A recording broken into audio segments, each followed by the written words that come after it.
great pride and pleasure to be here. And the elder sisters from the judiciary are also here, so that adds to my joy also. I remember Mr. Vinod, I think we met sometime much earlier in the program. It's trying hard to recollect you, but then Joshua I remember. Great pleasure. ഒരു ഓർഗനൈസേഷൻ്റെ 50th year എന്ന് പറയുന്നത് അത് ഏത് organisation ആയാലും അത് ഏതായാലും ഒരു ചെറിയ കാര്യമല്ല. Half a century, not a small thing at all. ഒരു പ്രസിൻ്റെ ഒരു ഓർഗനൈസേഷൻ്റെ 50th ആനിവേഴ്സറി എന്ന് പറയുമ്പോൾ that speaks volumes of the democracy that we have. അപ്പോൾ ഞാൻ ഇനോഗ്രേഷന് വിളിച്ചുവെങ്കിലും ഐ വാസ് നോട്ട് അവെയർ ഒരു പെർട്ടിക്കുലർ ടോപ്പിക് എന്നുണ്ടെന്നുള്ളത് എനിക്ക് അറിയില്ലായിരുന്നു. പക്ഷേ it's a very common topic that possibly goes through every mind of ours. Importance of press in judiciary, in democracy എന്ന് പറയും. But I must tell you one thing. That particular question perhaps is a very trick question. Karanam, there can be no democracy without press. Democracy means press, means fearless journalism, independent journalism. If you take away independent journalism from the various components of a democracy, it ceases to be a democracy. That democracy allandavuva. അതുകൊണ്ട് what is the importance of press in democracy എന്ന് ചോദിച്ചാൽ പ്രസ്സാണ് democracy, democracy തന്നെയാണ് press എന്നുള്ളൊരു വളരെ എളുപ്പമായ ഒരു answer നമുക്ക് perhaps we will be able to provide it. Some of the concepts that we talk about democracy, some of the concepts that we talk about independence and all that, perhaps നമ്മളൊക്കെ പഠിച്ചത് we were trained in a language that is possibly alien, but then that is the language at which we were all taught. നമ്മുടെ constitution നോക്കുകയാണെങ്കിൽ തന്നെ it has been generally spoken about, at least in courts we speak in not in Malayalam. So I may have to switch up and down on the languages perhaps as a go along. അതിന് I seek an apology and then I proceed. Something that always catches our mind, what really is democracy? What is this concept of democracy that we always speak about? We take democracy for granted. We think India is a democracy and we take it for granted. But what really is democracy is a question that possibly we don't ask on a regular basis. But sometimes when there are attacks, we then start reflecting, what really is a democracy? As we are all aware, the easiest and the most well-known quotation about democracy is by Lincoln. He says, democracy is by the people, for the people, of the people. It's the most simplistic but the most poignant manner in which you can define democracy. Democracy is the people. It is nothing but the people. There is nothing bigger than the people. If you look at our constitution, you start with the preamble. It's a constitution is a large document. But look at the preamble to the constitution, which concisely speaks about the entire constitution in a few words or in a few paragraphs. It says, we the people, having resolved to make India into a sovereign, socialist, secular, democratic republic, and to assure to all its citizens justice of social, economic and political, and the next one is most important, liberty of speech, expression, faith, belief and worship. And of course the other rights are also then delineated. But if you look at the constitution as a whole, the constitution is the paramount law that India has. We are all aware of this. I'm just telling you what you all know. And I'm trying to make it as interesting as possible without making it a pedagogy exercise in the morning today. As the President was saying, on a Sunday morning, I don't want to make you so tired. And in fact, I'm surprised. I'm asked to speak 45 minutes. I won't bother you. Don't read it. I'll cut it much shorter. But then there are some small things that I think we have all forgotten as we go along. It's possibly because we take things for granted. Because we have our own lives, we take our lives through, and then we forget the basic principles that we are known for. So a democracy is nothing but the people, the sovereign. In a democracy, there is no other sovereign than the people. It's called the popular sovereign. Earlier, we used to have a sovereign which we would call the kings and all that, and the king would then issue the dictates and the directives and the edicts and all that. But that kalam, it is now, we are completely in a place where Each of us are the sovereign. This is something which the citizens forget, and something which the citizens unfortunately tend not to be aware at all. Imagine every one of us, not only the people sitting here, I know this is a very august gathering, but even the person on the street who sleeps on the street in the night, he is the sovereign. He is the sovereign who controls each other in the democracy. If you understand that basic principle, everything that we say in court, all the good things that you said about me, become absolutely normal and very, very unremarkable. You will understand that judges don't do anything very remarkable except we follow the constitution. For that, we must know what a constitution is also. I'm glad in the last few years, the concept of the constitution has become very, very relevant. It is something that is being spoken about very, very easily and routinely in almost all the functions that I go. The constitution, as I always say, and this is not something I start saying, it is something which the world has recognized. Not only that of India, but any other world, any other country in the world, the constitution is the highest law. It is the grand norm, as they say. As Professor H.L.A. Hart used to say, it's the law under which every other law requires to be tested. So if you understand the constitution to be the paramount law of our nation, and understand that we don't have a sovereign except the popular sovereign, which are every one of us. Please understand that the constitution then makes it very, very clear that the power vests in us, we the people of India. So when the power is vested in us and we are the sovereign, and every law has to be tested from the standpoint of the constitution, the view of the people, the voice of the people becomes paramount. This is where the press steps in.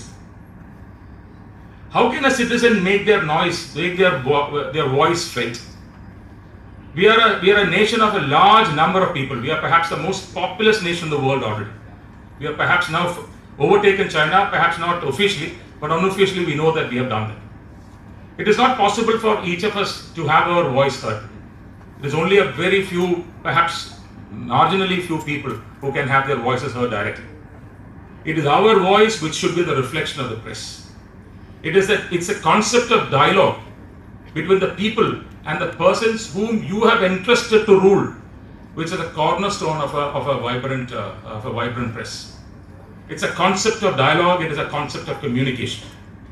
It is a voice of the people that the press should carry, and that is what our press, I am proud to say this, our press has been the foremost in doing that. I know that there are criticisms.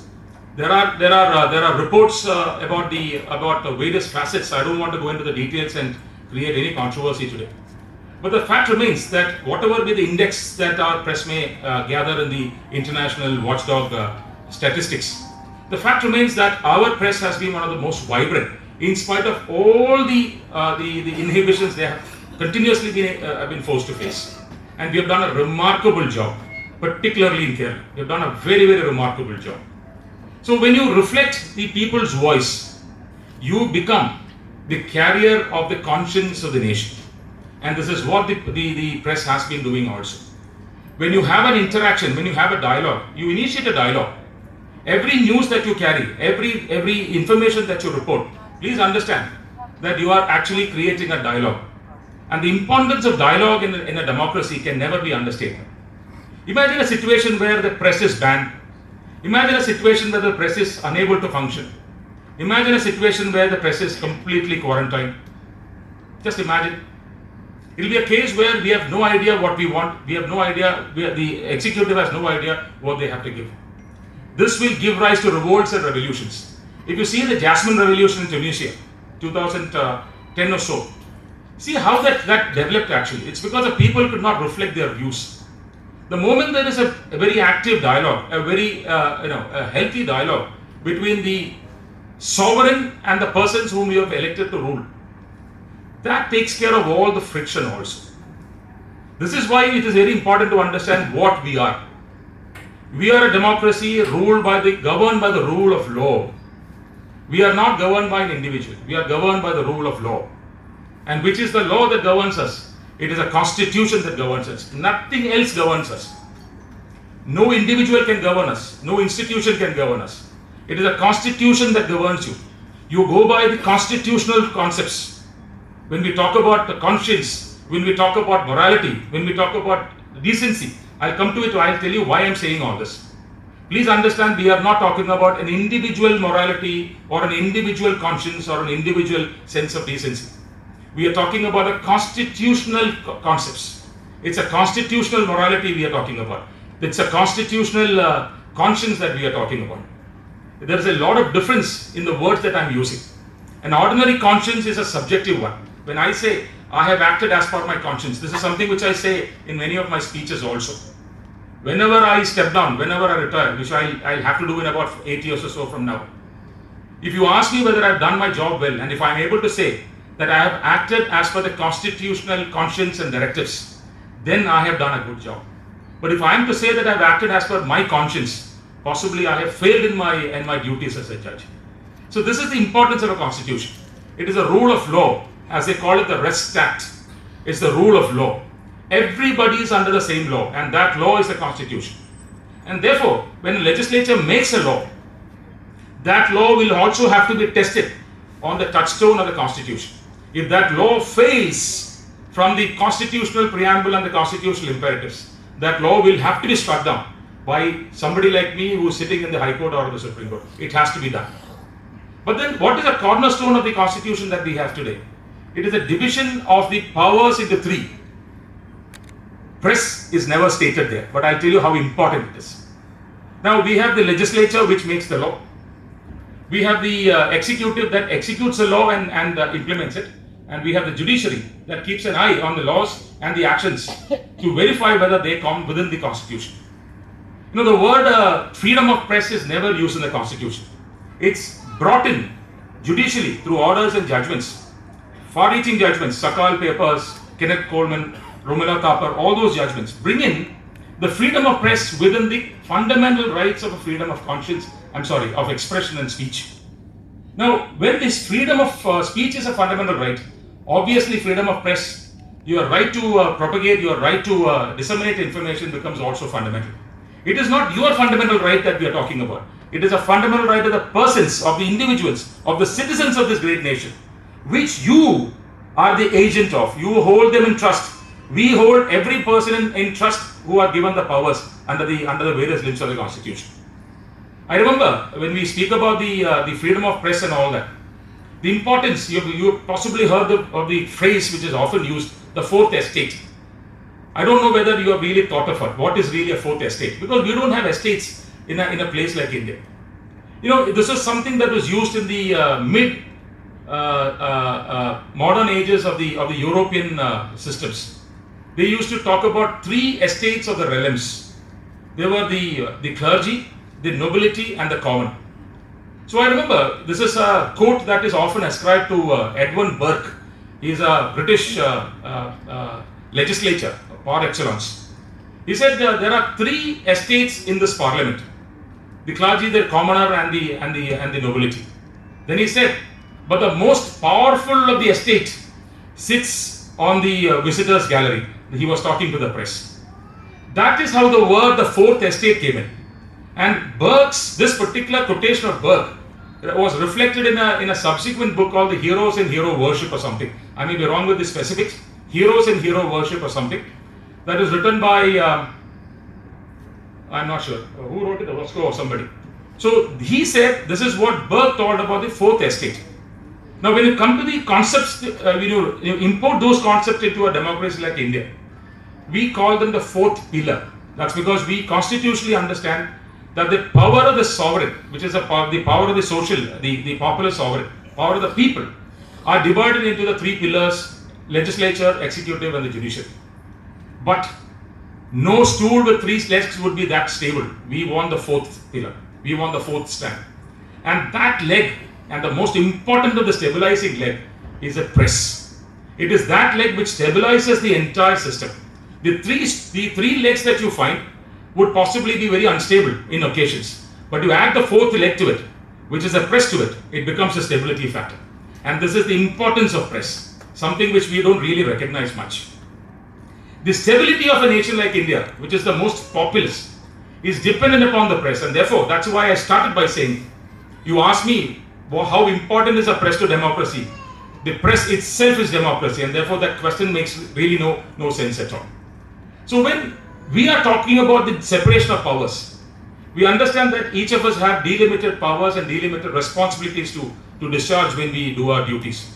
As a judge, I know there are criticism about judges, and I carry it also. I know that some of you say that also.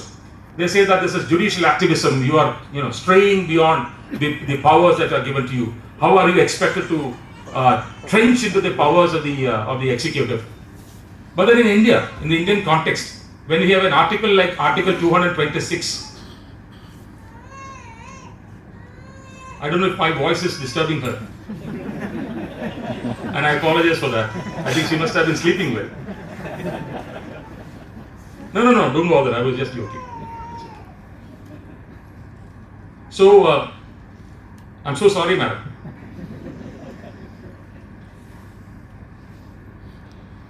That's possibly a future Prime Minister walking. And I was greeted by roughly 2 young children, the next generation. I'm so glad that they are all here. They may not understand what we are saying today, but they will understand this as years go on. We have to protect the system so badly these days. And when the judiciary is functioning, we are expected to be within certain traditions, precedents, and barriers. Now, the problem is that sometimes when we work within our delimited, barricaded systems, we don't understand whether we are doing it right or wrong. I start with the judiciary itself because I am a reflection of that particular system more than any other. See, when I'm in court and I do my job, when I'm in my chambers and I do my work, the problem is I really do not know what the people tell me or what the people want from me. I have no idea at all. I'm sitting in isolation, and our job, as they call it, is perhaps more defined by the words splendid isolation. We are expected to be like that. We are expected not to be too very concerned about public and things like that. But I don't believe that. So therefore, I know whether I'm doing it right or wrong when I see the way the press reports about my observations and my orders. Now, what happens in court? I do not know how many of you have really come to a real court. We are not talking about a court that you see in a movie, which is completely different from what really is. You come to a real court, you understand that there is a lot of give and take, particularly from judges who have been lawyers earlier. I have been like that. I've been a judge only for 6.5 years, but I was a lawyer for 25.5 years. So the lawyering in you never dies. Your tendency to argue never goes away, really speaking. Particularly if you love that profession which you have come from, and I do that. So this is a complete give and take in the court. We ask questions, we get answers. There's a lot of things happening in court, and it is very spontaneous and very quotidian. Now, earlier we have that open court system. Everybody is supposed to come to the court and hear what we are doing, particularly litigants. But it is not possible. Physically, it is not possible for all litigants to come to the court and hear what we are doing. Now we have a system of hybrid system that is all thanks to COVID. Sometimes bad things create good things also. COVID is one of the worst things we have seen, but it has now given rise to a lot of new developments.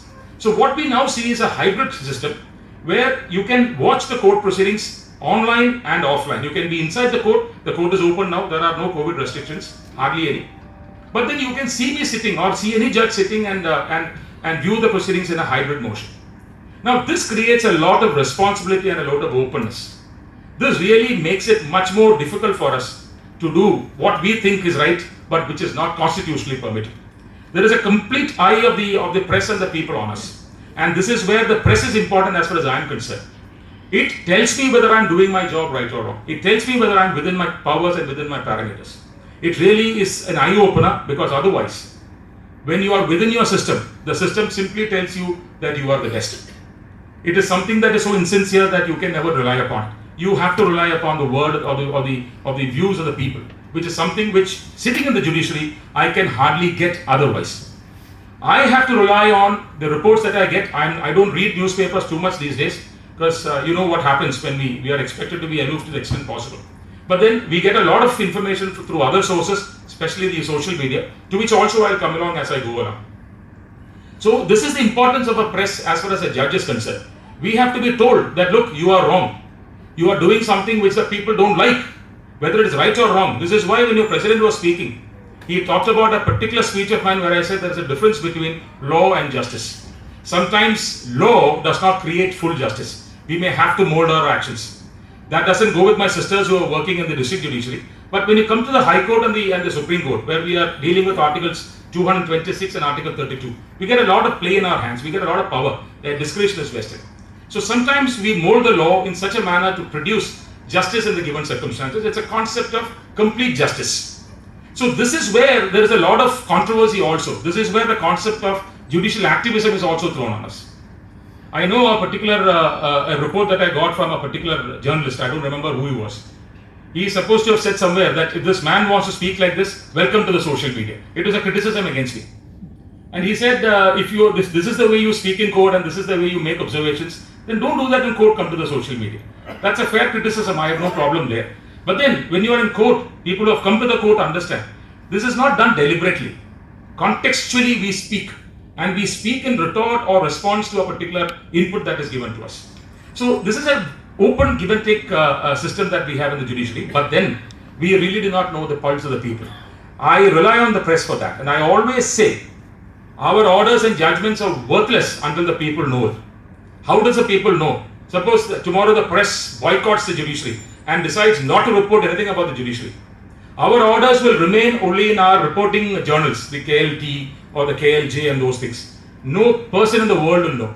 All the judgments that was talked about by in my account, they are all judgments that got public attention because of the press.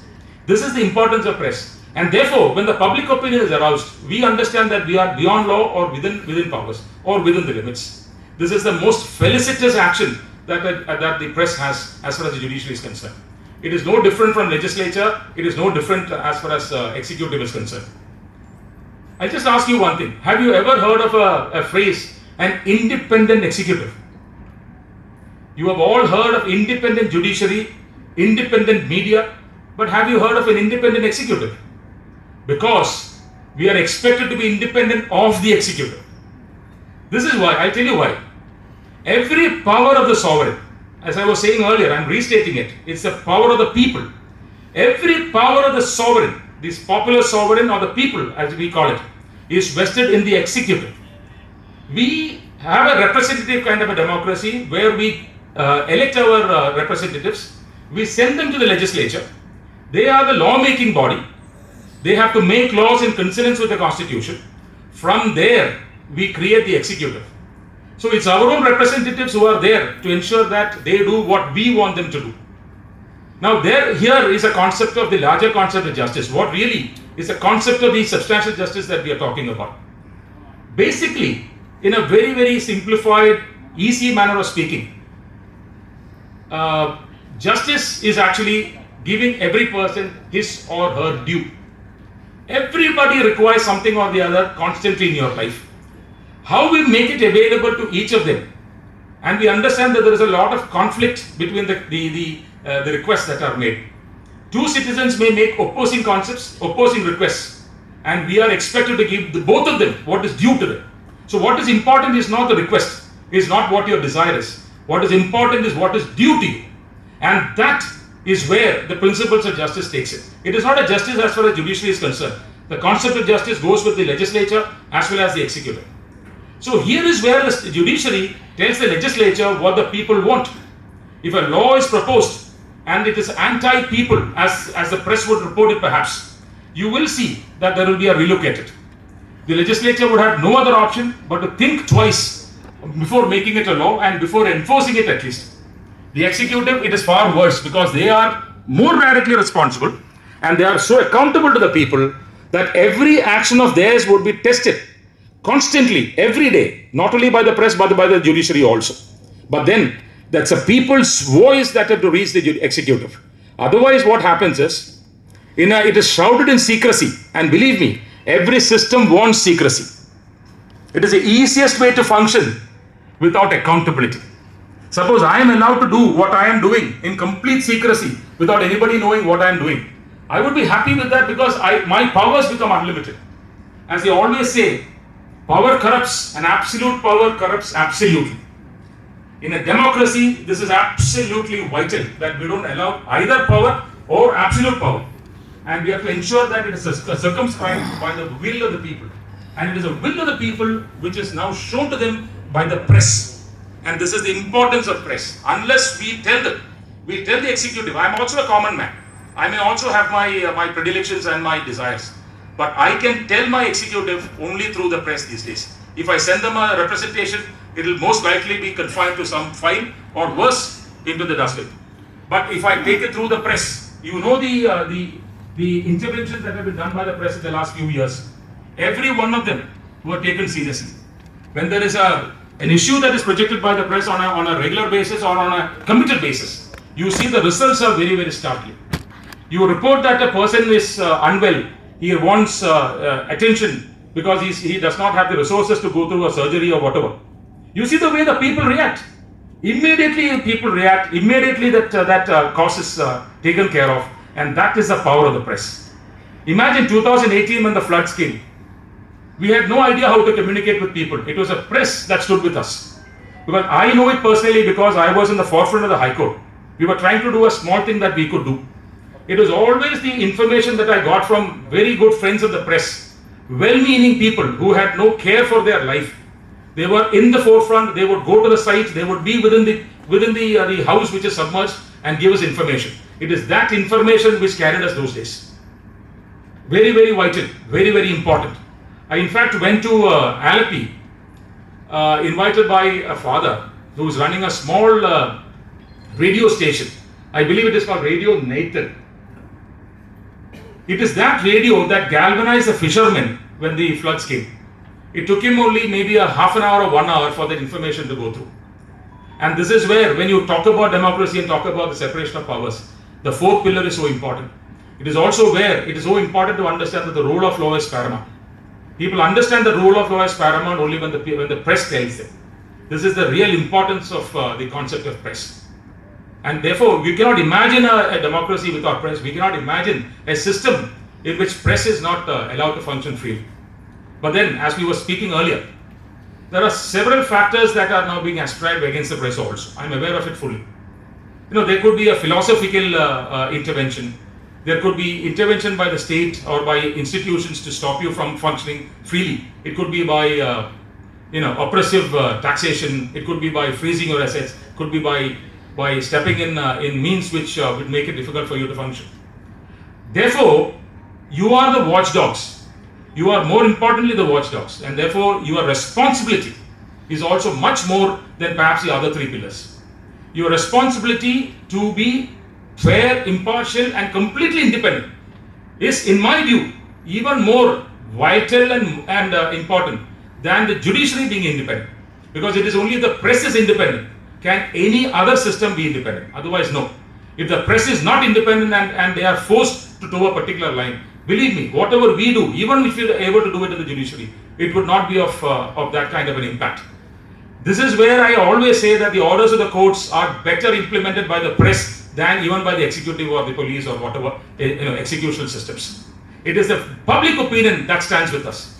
If I make a judgment and if it is not liked by the public, I am fully aware that it can never be executed. But if I make a judgment and the public opinion stands with it, and it is in conformity with the constitutional conscience and the principles, certainly I know it does not require the executive to be told. No, we always talk about these contempt of court applications and all that, and I say this in court also.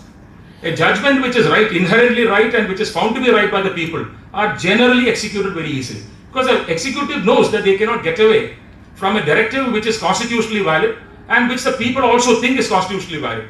How does the executive know that? That's when you report it. But if you report it saying that that order is bad, that is an order which is wrong, and bring it to the notice of the judiciary, I am telling you, it would be a case of review. It might happen also, it has happened in the past also. So as I was saying, there is no freedom of press specifically enumerated in the Constitution. We derive that power from the preamble, as I said earlier, the freedom of expression, which is then completely couched in Article 19(1)(g) of the Constitution of India. There are limitations, you are aware. Article 19(2) talks about various limitations: security of the state, friendly relations of India with other states, defamation, morality, public order, decency, and I think one more. So these are the constitutionally circumscribed limits to the right of expression, and that applies to the press also. But then, please understand, even when the I think it's called the Press Freedom Index. What is it called? Where India is supposed to be 150 or something this year. Reporters Sans Borders.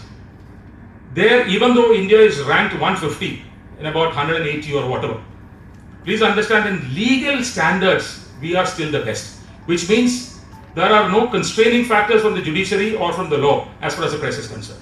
It are the other attributes that has been taken note of while making the ranking. But look at that index. I was actually glad from the standpoint of a person belonging to the judiciary. The legal standards, India is found to be one of the finest. So this is where the press is able to function, and I don't think the Indian press is lesser than any other press in the world. I don't know why this criticism comes against the Indian press, because I have been watching international press also. We rank equal, if not more, than any other press systems in the world. India has had a very, very robust system. We have one of the finest reporters available. We have some of the finest editorial teams that we could put in place. And I don't think that criticism of Indian press being not world class or whatever, if it is there, I don't think that is justified at all. We still have one of the finest press systems that we can think of, and the editorial team, as your president was saying, they are unheard, they are unseen, but they are the people who control the philosophy of the press, the philosophy of the particular institution at least. And kudos to them. And this is why I wanted this opportunity to come and talk to you, to make you understand how relevant and how important you are, and how important therefore it is for you to constantly get better. It is a constant case of getting and evolving better, adding value to yourself. You keep on holding your skills. You keep on getting better. It's an analysis that you do on a constant basis. You are students always. Every new news that you do. Because after all, imagine if I am just asked to report a news as it is, all I require would be possibly a little bit of language, nothing else. But if you want to report news, the manner in which it is supposed to be heard, it requires a lot of analysis. And this is what the press is also doing these days. Very uncommon perhaps in the last, before 10 years, before a decade, where you have all these debates that go on the televisions, and we have so many televisions happening. I think we have about 85,000 registered written press papers and journals, and about how many, 8,000 or so news press channels in India. I think in Kerala alone we have about 10, 12 or 14 or whatever, or possibly more. And add to that is what is known as now the social media, the alternative media. This is a complete game changer. Because earlier, what you used to do with a lot of thought, yesterday in fact I met Joshua for another function and we were talking about this. Everything that we used to think so clearly, carefully and calibrated, I can sit in my room and do whatever I want, nobody bothers. I can sit confined to my space, close my office, close my bedroom, sit with a computer, write anything that I want, and that is now published. This is now the new age of publishing, the blogging and all those things that you talk about. Hardly any censorship, and I am against censorship either, because I believe that the press should only be self-regulated. It can never be regulated from outside. And we are well regulated, there is no doubt about it. Our systems are pretty well regulated and controlled. But then the social media now makes a lot of pressure on you. I understand that you are all from the mainline media. But you must also understand one thing. The traditional mainline media still achieves the kind of confidence of people which that social media cannot. It can never be achieved through the social media. When you report to the papers and when you disclose it in the televisions, only thing I do, when a person like me I do, is I verify whether this is reported in two different papers also. If it is so, it must be a genuine news. But then in a social media, you have no idea, because they are not controlled by anything other than self-regulation, and many of them don't understand that meaning at all. There is many of the people whom I have seen on the social media, I get all these forwards that I get about myself, about others, and I understand how unregulated the social media still continues to be. I am not saying that there should be an external regulation. I am not a votary of external regulation. I have said so in one of my orders where I spoke about this in the open court. This is an order that was delivered in a pending matter. I said there cannot be a case of external regulation. It can only be a self-regulation. But I am pleased, I am proud, and I commend you that the Indian media has been one of the best self-regulated systems I have seen. There is no doubt about it, and you can be proud of it. Whatever the international media may say about us, the Indian media is the best self-regulated media. It is one of the finest standards that we have. The ethical standards are high. Our reporters are one of the finest from the ground. Our editorial teams are one of the most neutral, unbiased that we can find. Of course, philosophies change. There may be interventions when philosophies will have to be taken note of, but then that is inevitable. This is something that is part of the progress. It is something that is part of the growth. And I welcome it as a part of growth, as a part of evolution, because we are not talking about a utopian system. Because this is also an attribute that can be, that can be blamed against judiciary or the executive. We have our own philosophies. To the extent to which you can self-regulate, we can understand that we are now voicing the voice of the people. It is a popular sovereign that is controlling us. Then that makes a large amount of difference. Every officer, every judge, every other executive, the part of the executive, draws the trust of the people to do what he is expected to do. And this is a master, the concept of master, the people being the master. That is the most vital in any democracy. And I notice from the very proactive reports that I see these days that the press is also now emphasizing that. I am absolutely glad. People like Prasad, whom I will be honoring today, and it's my great pleasure. They're all reporters who do this, it's called the investigative journalism. Please understand, it is one of the most difficult things that you can do. I know how difficult it is for them to go to the ground level and understand things and then report.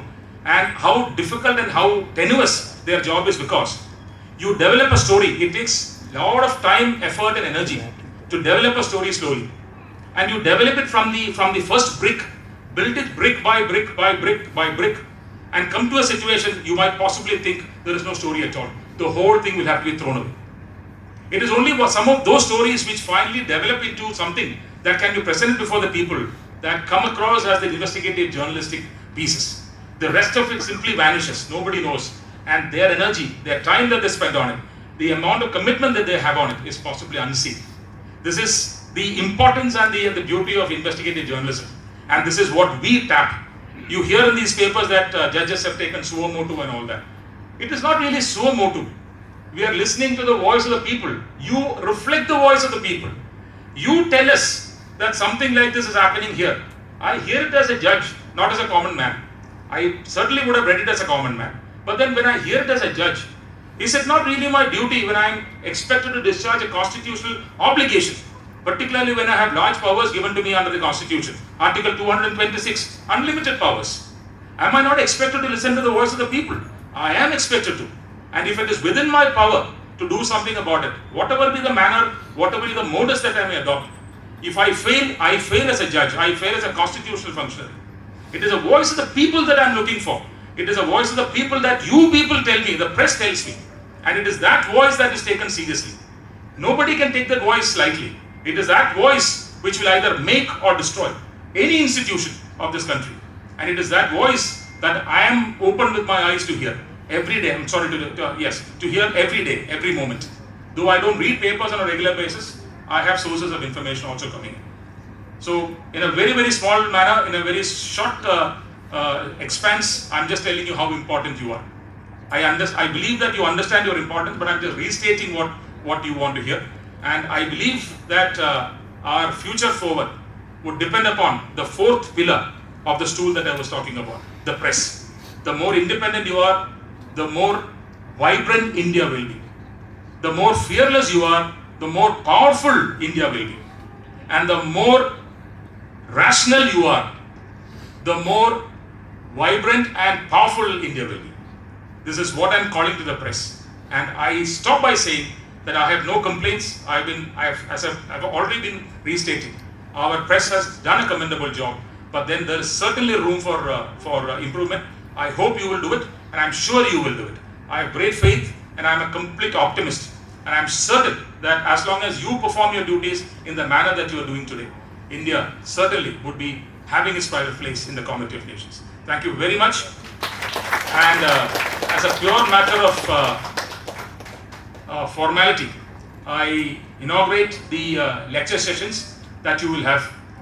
I know that perhaps this has not been a very inspiring or anything opening, but I hope you will have speakers and thinkers who will really spur you to further action. And I look forward to that, because finally, it is thoughts that make a man. That is gender neutral. It makes a woman also. So it's thoughts that make a woman or a man. and it is the thoughts that the press have a duty to pursue. Thank you so very much, and Godspeed to all of you. And I know that I'm standing in an August gathering and amongst the pioneers of the movement of press clubs in India, one of the largest press clubs in Kerala, and it is my great pleasure and privilege to have been called here and to be invited here. And I thank every one of you, including the small child whom I disturbed. Thank you so much.